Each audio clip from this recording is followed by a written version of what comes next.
قبل كانت الحياة بسيطة، أعطاك واحد بينا كان عنده إيميل، وإذا كلش تلقاه مشترك بالمنتديات، إلى أن إجا الفيسبوك وبدأ ينتشر شوية، والزمن اللي نقضيه عليه صار أكبر من الزمن اللي نقضيه على الواقع. أما إذا انقطع النت لمدة ساعة لا سمح الله راح ندخل بغيبوبة صغرى. أما إذا استمر الانقطاع إلى أكثر من يوم فالأمر راح يتدهور أكثر وأكثر.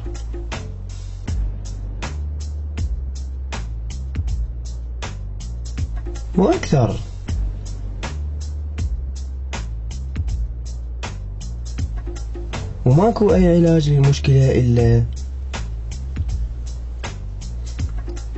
وراها تبدي الأمور تتحسن بشكل تدريجي، لأن راح نكتشف إنه فلانة زعلانة لأن تأخرت عليها بالرد، ونكتشف إنه 3 بقرات بالمزرعة السعيدة ماتن لأن ما انطيتهن أكل، إلى أن تتدرج الأمور وتوصل إلى مرحلة الاستقرار.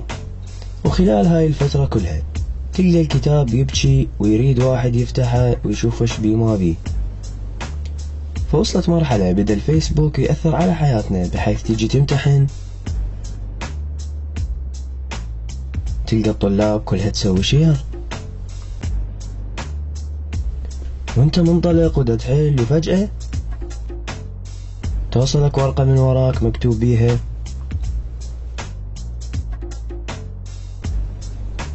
وترفع راسك وإذا بالأستاذ يسوي لك حظر.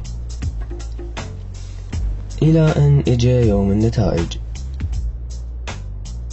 ومن بين هوسة الطلاب كلها يرفع الأستاذ راسه ويقول لي 6 دروس. صعب لما الناس تشوفك فاشل، أبوك وأمك وأخواتك وأصحابك شايفينك عاطل.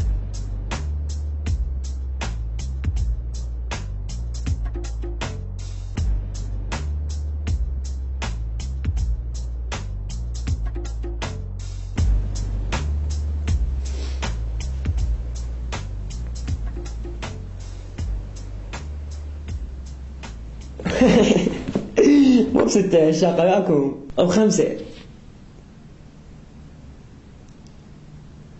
بس أوقفوك. راح أحط العالم من ذاك اليوم وأنت صافطها ب5. بس خلي أفهمك أنا هاي السنة مقصر دراسيا منتهي منها يا أخي، بس كل شخص له ظروفه لازم تعذر عليها. سبب الدور الثاني إنه أنا ما كنت داعي بالي الوقت، ويومي باكر إلى أن جتني النتيجة. يمكن أنا وياك نضوج من هيك النتيجة، بس والله هذا كله خير. شوف جتك 5 دروس بال90 خلتك تعوف الفيديوهات والونسة الزينة، شو بعد حكي من العالم من وراهن يا خير. بسبب الدور الثاني كنت أجبر نفسي أقعد لصلاة الفجر وأبقى أقرأ للصبح إلى أن تعودت. وأنا كنت أعاني من مشكلة صلاة الفجر. قبل كنت يوم أصليها بوقتها ويوم أصليها ب7 الصبح. ثاني مشكلة قضيت على السهر بالليل، فصارت صلاة الفجر عندي سهلة كلش والحمد لله. وأقدر أقول لك الدور الثاني علمني درس حتى أشد حيلي على المرحلة الرابعة وما أعيد نفس الخطأ اللي وقعت بيه. ومن رحمة رب العالمين بي أنه طلعت ب5 دروس مو أقل. أقول لك حبيبي، أنت دائما من تريد تشمر على واحد على كيفك وياه شوي. ترى الحمام المفاجئة مو زينة على الراديتر، أنا على مودك ليك وهي ما كذي. يعني أكيد لو طلع لك بأقل من 5 دروس كان صارت عليك كسل. أنت مستغرب من كلامي وحقك، لأن أنت ما تعرف شنو اللي يدور بنفسي، بس الله تعالى يعرفني بيش أفكر. أنا لو طالع بأقل من 5 دروس يمكن كان ما شديت حيلي وقرأت ذيك القراية وأظل اليوم مباشر وألتهي بالفيديوهات وبتذكر الناس وأنسى نفسي. بس من طلعت ب5 دروس والله ثاني يوم ورا النتائج بديت أقرأ والحمد لله نجحت. ويمكن لو ناجح من أول دور كان اختريت بنفسي، بس الله تعالى يريد يهذب نفسي ويعلمني من أخطائي. زين أوكي، عرفنا من الامتحانات والدور الثاني. أنت من قاعد تحكي عن النت ولا تفتحوا النت؟ هو أنت فيديوهاتك مو كلها على اليوتيوب؟ لا، أنا ما قلت نقطع النت فد مرة، بالعكس أصلا النت غير ثقافة وأطباع هواية ناس. بس على الأقل واحد يخصص وقت معين، مثلا ساعة من كل يوم أفتح بيها نت. حتى مسألة الملل من الفيسبوك بعد ما راح تواجهها.